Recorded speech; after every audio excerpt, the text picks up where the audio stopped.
Eu sou o professor Paulo Rangel Rios, da Universidade Federal Fluminense, e vamos continuar com o curso de Termodinâmica e Estatística para engenheiros, metalúrgicos e de materiais, e vamos falar de novo de gás ideal.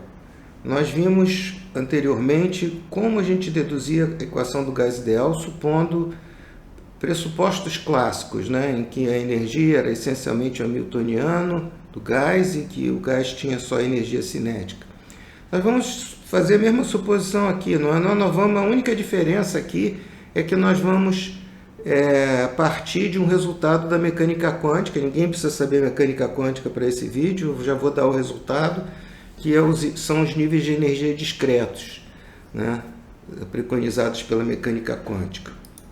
Então nós vamos ver partículas indistinguíveis do gás ideal. Aqui nós vamos entrar com as partículas indistinguíveis, energia translacional, o espaço de números quânticos. Não se assustem com o nome mecânica quântica, que o que nós vamos usar aqui é praticamente nada, nós vamos usar o resultado só. Pode ser que no futuro eu faça uma pequena série sobre como a gente chega a esses resultados de mecânica quântica de uma maneira acessível também. Então, níveis de energia e número de partículas. Muito bem, a motivação é essa daqui, esse slide vocês já conhecem, já viram em vídeos anteriores. Nós sabemos experimentalmente, quando PV é igual a RT, que quando pressão tende a zero, todos os gases tendem a PV sobre RT igual a 1. Então, nós temos a equação dos gases. Esse é um resultado experimental, não há o que discutir. Tá certo? Obtido lá, prisca zeros.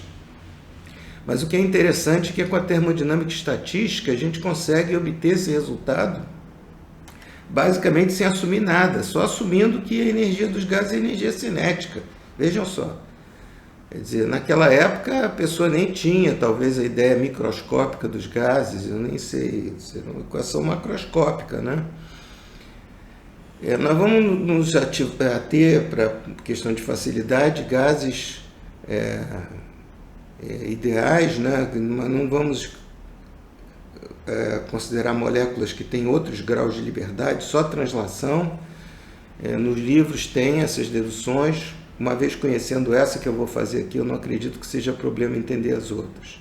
Então, como sempre na termodinâmica estatística, é só calcular a função de partição. Eu gostaria que vocês, quem estiver interessado, compare o que eu vou fazer aqui agora, que é muito parecido com o que foi feito antes, com o que foi feito antes. Eu acho essa dedução de grande valor didático. Se você quer entender como essas coisas funcionam, nesse caso simples, vai ter uma ideia como é que funciona a mecânica estatística. Tá certo? Então, nós temos que a função de partição de um conjunto de gases ideais, de um ensemble de gases ideais, é Q elevado a N, onde Q é a função de partição das partículas, dividido por N fatorial. Isso porque as partículas dos gases ideais são indistinguíveis. Nós não temos como, se a gente pegar uma partícula de um gás ideal e trocar com outra partícula de gás ideal em outro lugar, nós não temos como, vamos dizer, colocar uma letrinha na partícula e seguir partícula a partícula, todas as partículas. Isso seria muito difícil. Então, a gente supõe que as partículas sejam indistinguíveis. Tá certo? Eu sei que isso pode parecer um pouco misterioso, mas aceitem que essa é a função de partição. E depois, aos poucos, com mais estudo, isso vai ficar uma coisa intuitiva. Essa é a ideia. Muito bem, então, em mecânica quântica, os níveis de energia são discretos. Vamos imaginar que a gente tem uma partícula M numa caixa de volume L3, que eu deveria ter desenhado aqui, mas não desenhei. Então, os níveis de energia, nós podemos obter isso resolvendo a equação de Schrödinger. A gente tem H2, 8mL2, L2, M2, N2.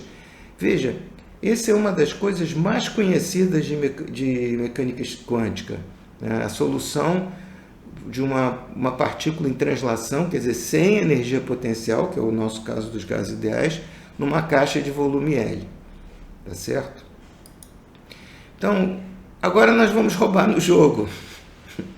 Depois de tudo isso, de falar de números quânticos, a gente vai ver que quando a gente soma esses três, isso daqui na verdade, a gente pode representar uma esfera nessas coordenadas L, N, M. Vejam, os valores são discretos, mas a gente pode imaginar uma esfera que contém todos os números, quer dizer, esse raio vai ser maior, o raio da esfera seria maior ou igual, né, a todos os números que têm valores de L, M, N, CN', para dizer que são números específicos, né, diferente das coordenadas.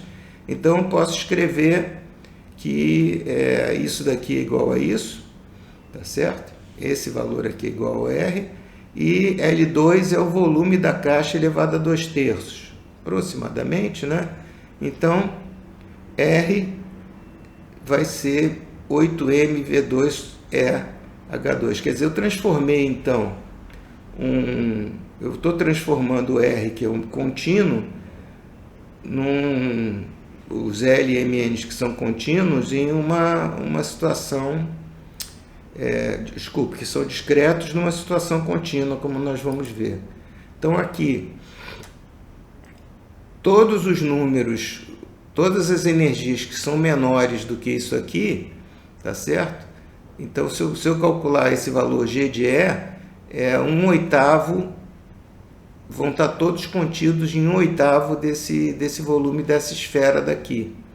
Então, eu posso escrever que G de epsilon é epsilon isso daqui.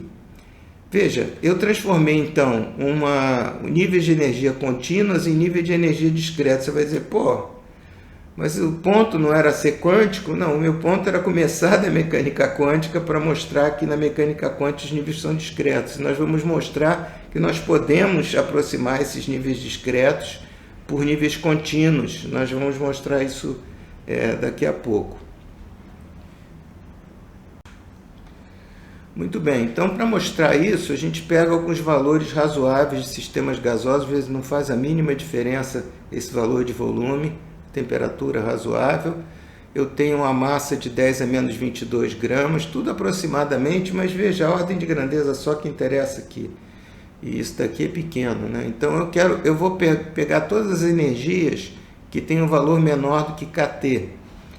Então, G de E é isso aqui. G de kT é o valor de todas as energias que tem, todos os níveis de energia que estão dentro dessa esfera que contém todos os números. Então, eu vou ter aqui 10 a 33 níveis de energia. Como eu tenho 10 a 11 partículas aqui, quer dizer, se eu usar esses dados aqui para calcular, eu posso calcular o número de partículas nesse volume. Então, eu tenho desse volume aqui, né? Então, eu tenho 10 a 11 partículas. Logo, o número de níveis de energia sobre o número de partículas é 10 a 22. Quer dizer, naquela figura que eu mostrei no vídeo passado, era muito menos do que isso, né? Então, vejam bem, eu tenho 10 a 22 níveis para uma partícula. Então, as partículas vão estar muito espaçadas entre os níveis de energia. Então, a distribuição de Boltzmann não é problemática nesse caso.